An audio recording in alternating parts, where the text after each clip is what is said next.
All right, so liberals, they desperately keep playing up a narrative that Russia has hacked and helped Donald Trump with his electoral victory over Hillary Clinton, despite, of course, conflicting views on the issue of intelligence from the CIA and the FBI. Now, the left wing is running wild with the reports that say that the CIA, without any concrete or new evidence, none, they had it all before the election, they think now that Russian hackers influenced the election all in favor of Donald Trump. That's their conspiracy. Now, Democrats and the abusively biased alt-left mainstream media, they're pushing the CIA's assessment as an undeniable fact. But, of course, you need to know the truth. It is not. Now, the FBI has reached a much different conclusion than the CIA because they have not found conclusive evidence that Russia was trying to assist Donald Trump in any way. Now, Reuters is reporting that America's top spy agency, the Office of the Director of National Intelligence, is not embracing the CIA's conclusions either. Why? There's a lack of evidence. Now, instead of accepting the facts on all of this and telling you, the American people, the truth, the left, led by President Obama, continue to repeat falsehoods. Why? What's their motive here? To delegitimize President-elect Donald Trump. As for President Obama, now he's done a major flip-flop on the potential of the election in America being rigged or interfered with. You may remember back in October, well, this is President Obama mocking Donald Trump for raising concerns about fairness in an election. Watch this. The larger point that I want to emphasize here is that there is no serious person out there who would suggest somehow that you could even rig America's elections. And so I'd advise Mr. Trump to stop whining and go try to make his case to get votes. You couldn't do it. Stop whining. Who's whining now? So only after Donald Trump won, well, now President Obama is saying that, yes, outside forces could have influenced the election. Take a look at the hypocrisy from the president. This was on The Daily Show last night. Take a look.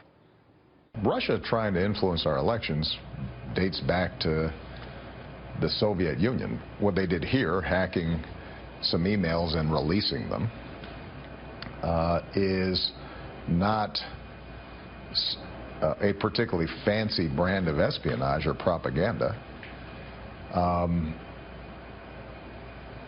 We were, frankly, more concerned in the run-up to the election to the possibilities of vote tampering, which we did not see evidence of, and we're confident that we could guard against. Remember last week, opening monologue, I said, they are not your friends. Obama is not Donald Trump's friend. Now, in the same interview, President Obama took the Russian hacking idea even further by alleging that President-elect Trump has direct ties to Russia. Let's take a look. You had what was very clear relationships between members of the President-elect's campaign team and Russians, and a professed shared view on a bunch of issues. Now, when it comes to working with the Russians, well, President Obama clearly has a pretty short memory. Now, you may remember when he was caught on a hot mic saying this to the Prime Minister, Dmitry Medvedev, back in 2012. This is my last election. Yeah, and after my election, I have more flexibility. Yeah. Okay. I understand. I transmit this information to Vladimir. And as long as we're talking about the issue of interfering in elections, well, the Obama administration, they know a lot about that, too. Remember a congressional investigation? They found that back in 2014, an Israeli political group used a $300,000 Obama State Department grant. Why? To create a political apparatus to try and defeat the Israeli Prime Minister Benjamin Netanyahu. Now, while President Obama pretends to be morally outraged over Russian hacking and influence, well, he's done next to nothing on cybersecurity in the entire 8 years he's been president.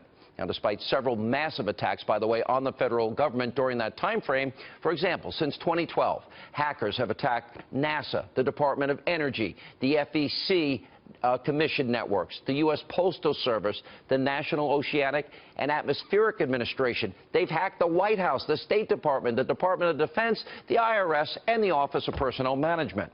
Now, the whole election cycle was all about Hillary Clinton's emails, WikiLeaks, So where was the hacking outrage before she lost?